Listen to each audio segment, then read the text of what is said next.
Guys, hi. నేనైతే బాగున్నాను. తెలుగు దినోత్సవంకి నేను భాషా భాగాలు చాట్ అయితే చేశాను అనమాట. తెలుగు దినోత్సవం మన 29th ఆగస్టులో ఉంది.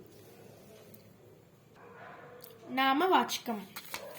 పేర్లను తెలియచేయు పదాలను నామవాచకం అంటారు. సర్వనామం. పేర్లకు బదులుగా వాడే పదాలను సర్వనామం అంటారు. క్రియ. పనిని తెలియజేసే పదాన్ని క్రియ అంటారు. విశేషణం. నామవాచకం యొక్క గుణాన్ని తెలిపే పదాన్ని విశేషణం అంటారు. అవ్యయం. లింగ వచన విభక్తుల లేనటువంటి పదాన్ని అవ్యయం అంటారు.